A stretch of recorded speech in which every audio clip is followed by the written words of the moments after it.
right, hey everybody, thanks for checking us out today. This is Dave from Crackersnacks BBQ, and I got a special guest with me. I got Trevor from Jack's Roadside BBQ, and this is Jackass. No, I'm just kidding. We're here today. This is kind of like just a weird, fun video I thought I came up with, and I reached out to Trevor, and he's all in for it. So we're kind of just doing a brisket trim. I'm going to ask him a bunch of questions, how he got started in barbecue, and what the kind of the grit and stuff he went through building his business, because he's definitely light years ahead of where I'm at. So I thought it would be an awesome conversation. He stopped by the barbecue, man, probably 6, 8, no, it was a while ago now, and immediately hit up a friendship. Just the nicest dude on the planet. Nothing but offering good advice and you know, offering up space to him. So just that camaraderie in general is something I really kind of wanted to capitalize on, and also kind of tell his story along with telling a little bit of mine and just having some fun. And then afterwards, we're going to try and wrap a Christmas present to show how dumb we are compared to trimming briskets versus wrapping presents. Your restaurant is not named after you. It is named after your dad. That's a true story. So give us a little bit of story behind that and why that decision. Why that happened? Yeah. So, Pops he's just a food guy. And I learned pretty much everything from him. Okay. Growing up, I mean, I remember when I was probably, I don't know, probably 5 years old, the first restaurant called Rocky's Pizzeria in Ferndale. Oh, okay. That's where it all started for me. And so just growing up, Rocky's, he had a little deli off of Michigan Avenue called Michigan Deli. Okay. And then from there I went to Clubhouse Barbecue. And I pretty much worked my entire life side by side with Pops. So I figured, you know, Trevor, Roadside Barbecue, doesn't have that little jingle. Right. It's Jack's. I feel you. Yep. So, you know, I owe that man everything. So that's why I came up with that name. So now the barbecue, was that a restaurant that he had started, or were you guys just employees of that one? No, so he bought that. It used to be called Heather Hill's Fish and Chips. Okay. Right at like 8.5 in Woodward. Okay. And then from there, he named it Clubhouse Barbecue. And as I told you earlier, the only barbecue that we did there was ribs. Right, I mean, right. we had a monster menu from pizzas to subs to burgers, fish and chips, roasted chicken. Yep, it was insane. Wow. Yep. That's pretty massive. So, okay, so it started out with ribs, and then did you guys add on, or was that just the golden ticket for a while? So the ribs and then the jerk chicken. That's when. Oh, that's right. Okay. Yep. The famous jerk chicken that everybody eats today from here. And you know, he never dabbled in brisket. The only time he would do brisket was for family, or if he had friends coming, oh, okay. he would cook a brisket. Or just a showtime piece. Yeah, never dabbled into pork butts. It was just ribs, and that's about it. Okay. Yep. So tell me then, how does Garden Fresh salsa come into the mix? So it was back in '97 when it started. He wanted to create a salsa. You know, back then it was mostly jarred salsa back in those days. Oh yeah. So he created the artichoke garlic was the first one. All right on. And he did it out of the restaurant, Clubhouse. We had like two sections. One in the dining room with a little prep area. The other side was the big kitchen. So he would set up in that prep area, him and Annette, his wife. And from there, that's where it started. He went to Myers, sold from there. Myers was the first retailer? Vince and Joe's. Myers was the biggest one. Okay. And then it just took off. And then he went and focused on the salsa business, and I kind of handled the restaurant for there for a few years. Oh, right on. Very cool. Oh, damn video. Okay, so first question about Dad. When smoke hits you now, when you smell that smoke, is there any kind of memories you get back from hanging out with him? I want to say from Dad. I mean, you know, working in the restaurant business, you go home after cooking on a line or in front of that smoker. Oh yeah. You know, you get that greasy, sticky feeling. So yeah, it definitely reminds me of those days back in the Clubhouse for sure. Yeah, definitely. The funny thing is, like, I'm kind of getting exhausted of that smell now, so I try and go home right after work. But like, sometimes you just gotta stop at the store, right, at the bank or whatever, and then people are like, "Oh, you smell so good." I was like, Same. It's a permanent cologne now. It feels You like. get home, you take a shower, the wife says you still smell like smoke. Yeah, You for just can't sure. get it off. Can't get it off you. Yep, I definitely understand that for sure. Okay, so then brisket question, since you kind of took the lead on briskets, offer them at your places as opposed to Dad doing it at the restaurant. Tell me about the first brisket you ever ruined. So after I quit Garden Fresh back in, I don't know what it was, 17 or 18, when it was corporate, I was like, what am I going to do next? So that's when the food truck came up. Okay. And I lived in a house that had a barn in the back, and it was a pretty cool barn. They had a commercial kitchen back there. Gotcha. So that's when I started dabbling in the briskets, and Okay. yeah, I mean, my first briskets weren't the best at all. I bet you didn't think that at the time, though. You know, I thought it was pretty good. I mean, you know, and I served it, and people were like, "Well, that's good." It's just funny how when you start off, how the process has changed throughout the years. I mean, it's still changing from, you know, today. Yep. Still learning, right? I'm always searching and asking questions and just trying new things. Yep. Yeah, the constant improvement. I think my biggest thing was trying to figure out because I guess when I got started, it probably took me 20, 25 minutes to trim a whole brisket, right? So when you extrapolate that onto the restaurant business, that's a long ass day if you got a few briskets to cut. It is. So, I mean, it's just kind of just figuring out how to get it done. So I think, I've got it down to like between 9 and 12 minutes I can Yep. get them done. So I don't know if I can get any faster if I'm really getting into it, but yeah, that's definitely hard.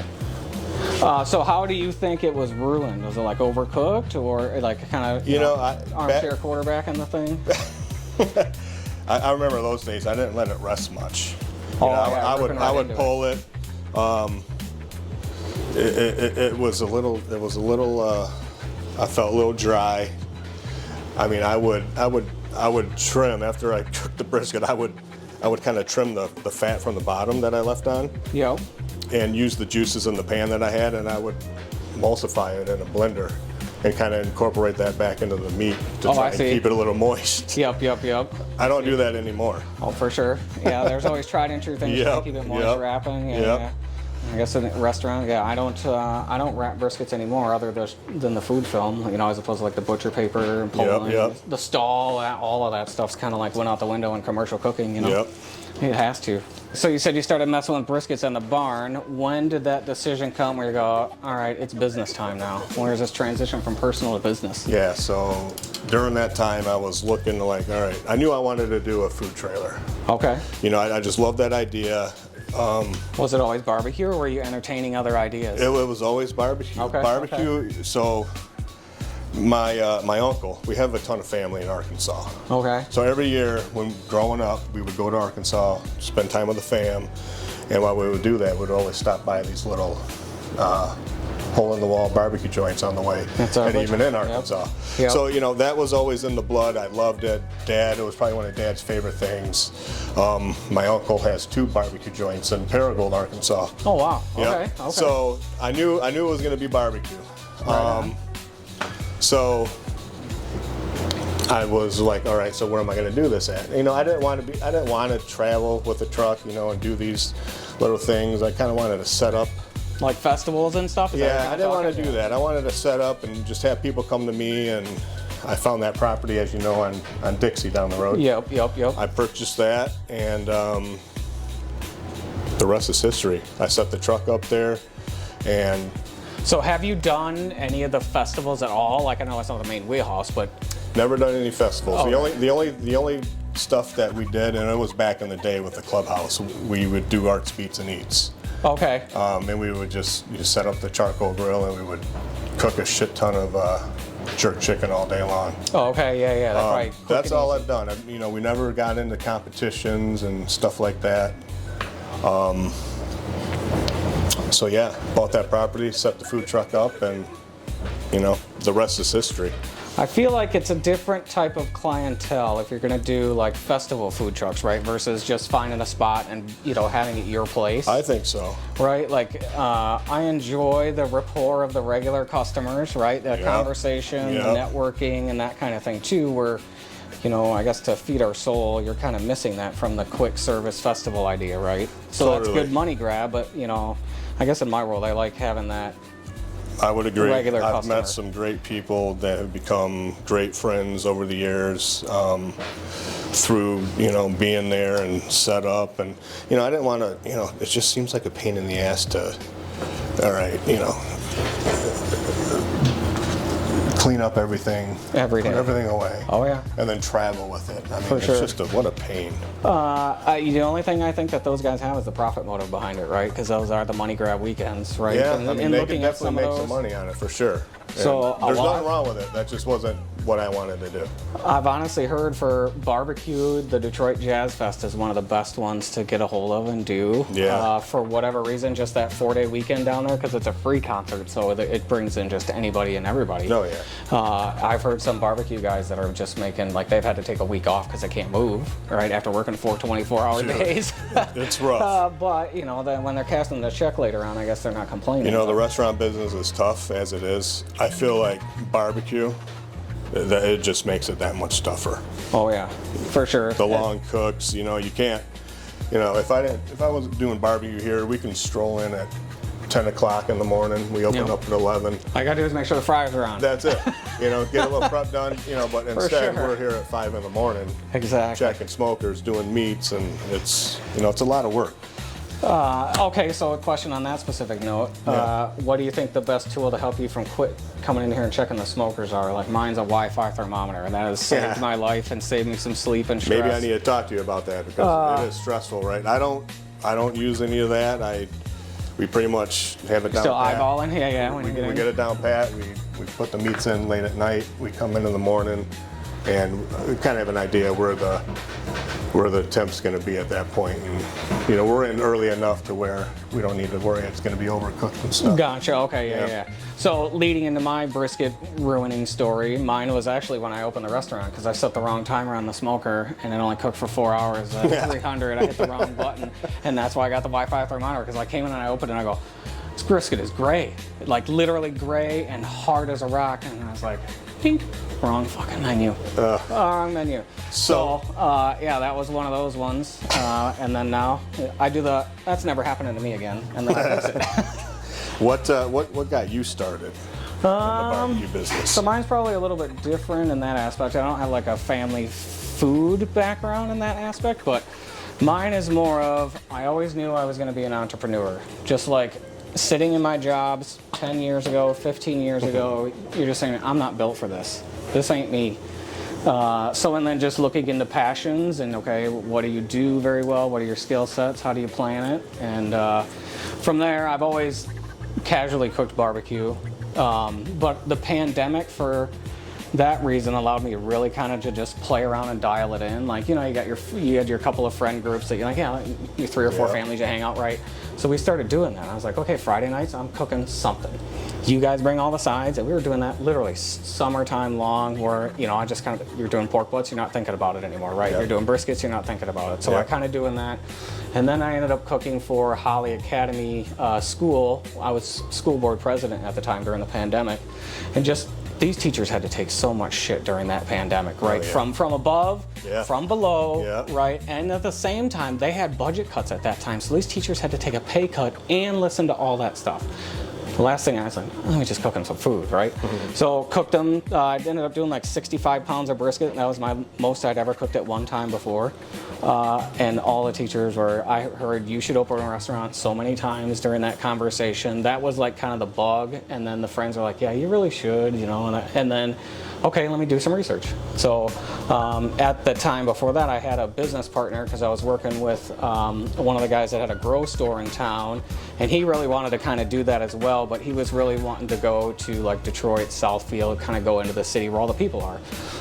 And I was like, yes, you're correct in that aspect, but I don't want to drive that far anymore. So that trailer ended up coming up for lease and kind of just worked that out. And I was like, let's concept this for a year or two and see if it's even feasible, right?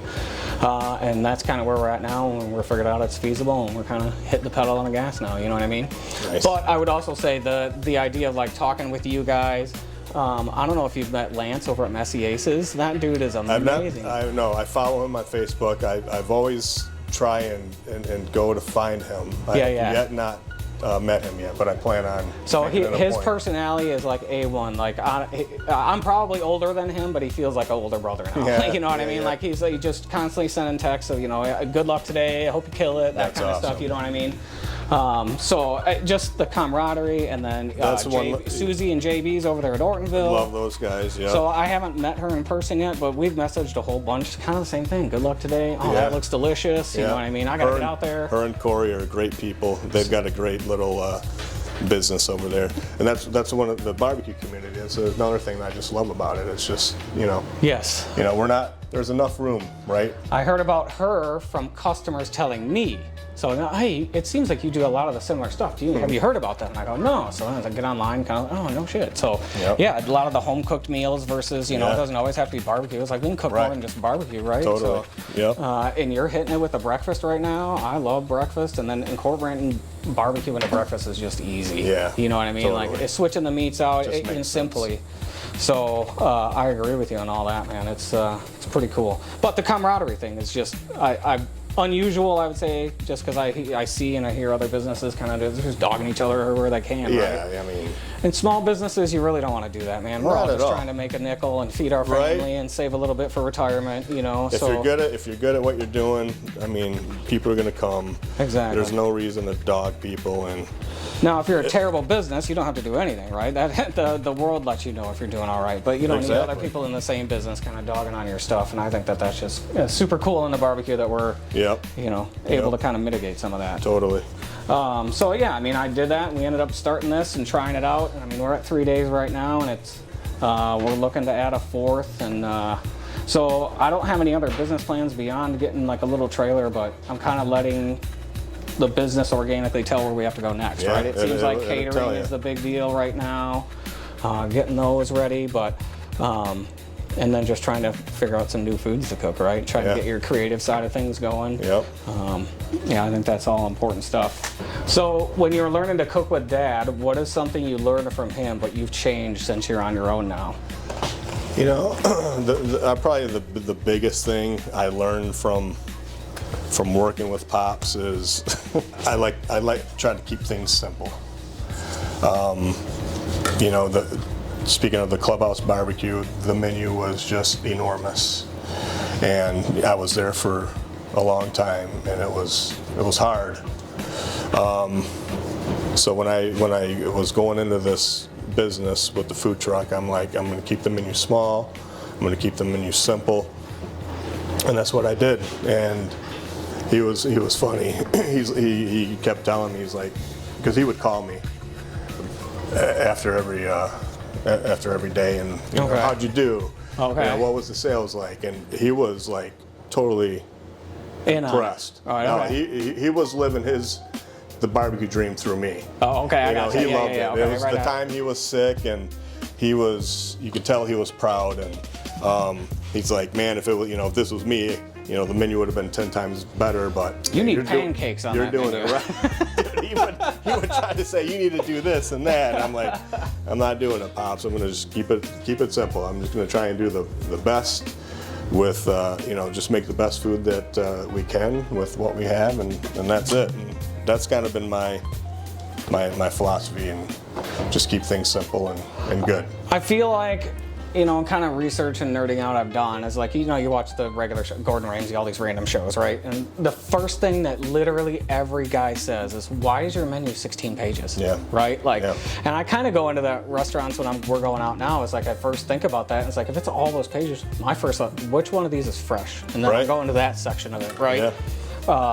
So yeah, that's the hard part. Is like it kind of tying back in earlier. We're not just turn on fryers and throw chicken nuggets in there, right? There's more work that needs to be done, and it is a struggle. I feel like that's probably one of the things. Like I knew the work was going to be hard, but harder than hard, right? Like so, some of those days you go home, like every fiber is just singing. Oh, you're beat. You feel like you got hit by a bus. Oh yeah, for sure. It's crazy, and then it doesn't end there, right? Because then you're like you said, you're open 3 days a week, but you're probably working 7. Exactly. You got to for sure. procure and Yep. bills and all that stuff. It's Yeah. taxing. And for then sure. guess what? You got to grow the business, Yeah. right? You got to work on some marketing and all that stuff. Yep.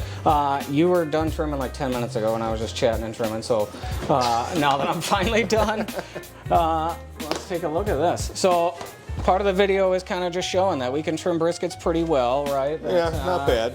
You do enough of them all day, every day. And so, like I said, showing the difference, and now we're going to wrap some presents in a minute here. I can't wait for that. And show the terrible difference that we only do that once a year. I'm a bag guy for Christmas. I don't wrap. That's how I got around that.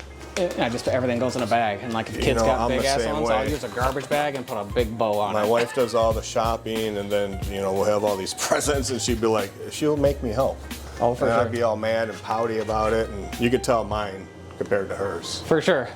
It's. My wife started out, she goes, just put that in a bag. Here's some tissue paper, put that in a bag. That's what I said. I said, why don't we just buy a bunch of bags, and it's just so easy. But a good wrapped Christmas present, when that's nice and tight, it looks like it's not the effort, right? You know, Right. Mom did it. Right. Totally. Okay, so difference in briskets. Oh, let me show the right side. Yep. What did you do? Is this a choice or prime? What do you got going on today? This is a choice. Okay. This is Angus from Gordon's. Yep. I see Okay. you got from Sam's. Yeah, this one says from Sam's today. Yeah. Is that a prime? No, this is just a regular choice.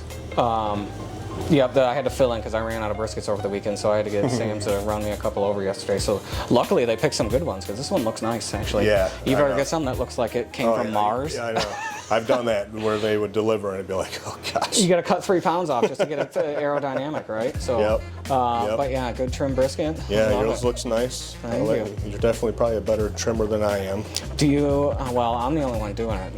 You got other guys in here. That's I got the other guys. difference, I do right? have So- them on the doing it. But training them, did you like watch them? Like, did you have to train them, or did they have an idea? So Let it me do started that with one. it started with little brother Jeremy, who has been great, and training him, and then he would go back and watch the Aaron Franklin videos, and that's how he learned the majority of it. For sure. So it's pretty much him doing it most of the time, and then our other main guy at night, Rambo.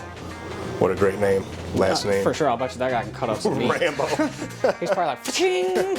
I got you." So I'm lucky. I've got some good people. No, that's awesome. Yep. All right, let's get these wrapped up. We'll cut the video for a sec, and we'll be back with some presents. All right. All right, we are back, and we've got some presents. We picked some perfectly square, easy presents to wrap here, and I've got some good wrapping paper. So, Trevor, do you want Hello Kitty or do you want Baby Shark? I'll take Hello Kitty. Okay.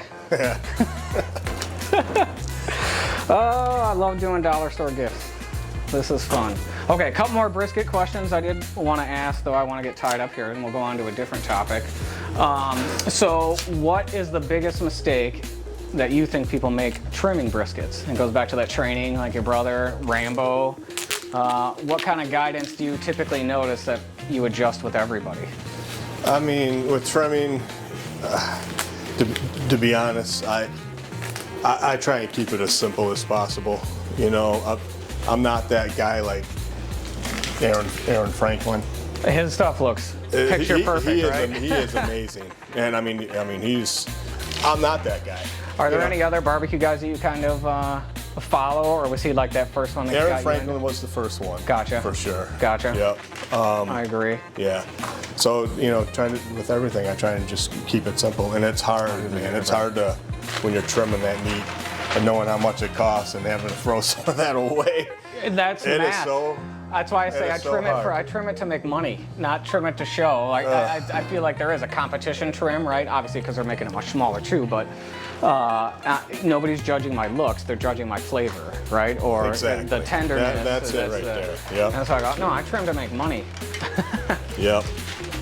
Yeah, so that I agree with that one. I think mine is most people when they start getting into trimming briskets, they still leave on too much, right? And then and I kind of try and explain to like it's almost like it's braising by the time you're taking it out of that wrapper at the end of the day because there's so much grease still on there. Yep. And then it doesn't allow the smoke to catch, right? Because if it's just braising, then you're just really making pork belly or braised brisket at that point. These scissors are something else. Oh, these are perfect. These are nice sharp lines. Yeah, a 1/4 inch cut, every one. So this is when I usually start saying, where's the zip ties? That'd be like, Where's the duct Angela. tape? Yeah. Wife, we need some help. What process in this barbecue, or starting the barbecue, I should say, took you the longest to master? Like, is there something that it's just, that was the last thing you got a hold of, that was the last thing you were able to kind of process and improve to make life so much easier? Is there something in that scenario?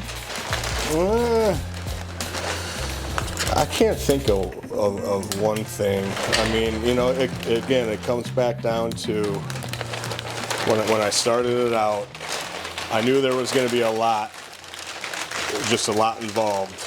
And being the owner, you know, it's just not going, setting up, you know, getting ready for the day. There's just all that other stuff. So I try to keep it simple, and then, you know, obviously organically, you know, your processes change as you're doing things, and you're like, all right, well, you know, this makes sense. That didn't work out, right? Yeah, or whatever. I'm going to do it, you know, you learn. You're like, all right, today kind of sucked and it was slow. It's going to make sense if I do this. And, you know, there was a lot of those moments. Being adaptable, I think, is a huge piece of it all, right? That's it, yeah. And you're right, I mean, any process, any operation is going to pretty much show you, tell you kind of where like the holes are, what you need to do. It's surprising enough that people don't recognize that, though, right? Like, they blame it on something else, not saying, okay, it's not a process issue, it's the customer, it's the employee, it's the blank, right? Yeah. It's the something other than, no, we really do need to just update what we're doing. Yep. So, no, I agree with you on that one, for sure. That's a great one. What would you tell your younger self starting out to barbecue cook now with the knowledge you have? What would I tell my younger self? Younger self getting started. Well, you know what I would probably tell myself, like 4 years ago, 3 years ago now that we've had this place? Take your vitamins. I would have, and I tell this to Susie, I'm like, that's the perfect operation you guys got. It's small, the overhead is low. Okay, I love that one. Yep, Yeah, let's do it. you know, it's a different beast, man. When you go from that food truck to that trailer to a bar, restaurant, and sit down. Yep. It's just. You remember when we first met? That was one of the first questions I asked you: "Is are you glad you went into a brick and mortar? Do you think you should have stayed mobile?" And like I kind of I bounce back and forth with that all the time. It has its benefits, right? I mean, so my biggest gripe when I had the trailer was, you know, storage was an issue, and I was only there 6 months out of the year because I couldn't operate in the winter. Yep, So I wanted to keep my employees, keep my employees, and I wanted to steal brother Jeremy from Garden Fresh, and the only way I could do that is if I Get had a full-time job, right? Yeah. Or a full-time position. So that was that's what kind of made me go this route. Okay. Yeah. Taking care of family, right? That's kind of like pulling everybody up. I like that. I love it. I love it. That is awesome. So I think that is definitely a topic of conversation, especially, right, like pandemic has changed rent prices, you know, but I feel like a lot of these brick and mortars are still holding on to the pre-pandemic monthly rent prices. Right. And with the way our digital age has changed in the past 5 years, you know what I mean, it's even present by the DoorDash orders and all the online deliveries and things like that, because we started doing those and I didn't realize that a lot of people are willing to pay the extra fee for the delivery. Yeah.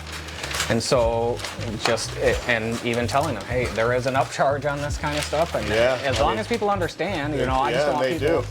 I just don't want them thinking that I have that's an extra revenue source where I can get a few extra dollars. It's really, we lose money on those options right after it's all said and done. Yeah. Yep. That's one. I'm glad you brought that up. I mean, that's one thing I was like, I'm not going to do it. I'm not going to do it. But I just started talking to Angela. I'm like, I think we need to start DoorDashing. Just another revenue source, especially this time of year. It does help out for sure. And I'm starting to get some regulars. There's a couple of regulars that they'll order, and I guess regular, I'm saying a couple times a month. Same person, right? Like, I don't know what the regular statistics would be, but I would call that. So you get a little bit of rapport, and then sometimes, though, some of these people I've never met. Like, man, come into the restaurant, pick it up. I'll give you a discount. Right? I want to meet you, kind of thing. Yeah. You like the customer discussions and that kind of stuff too. So you do miss some of that connection piece though. But so then you were able to get it going here, which brought brother over. And I met Mom this morning. You met Mom, you met wife. I met the wife. Anybody else that's employed? That's family? Family-wise, that is it.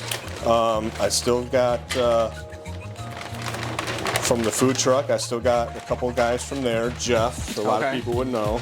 Okay. He's one of our main guys, and actually, to give a little shout out to Jeff, he's So how long has he been with you? Jeff's been with me from the beginning. He's been here since the beginning, from when I started out in the barn. Wow. Messing around. Wow. Okay, Yep. okay. So he's been loyal and he's been great. He's one of our top cooks here. Did he get the first Employee of the Month badge and plaque? The free day off? Yeah.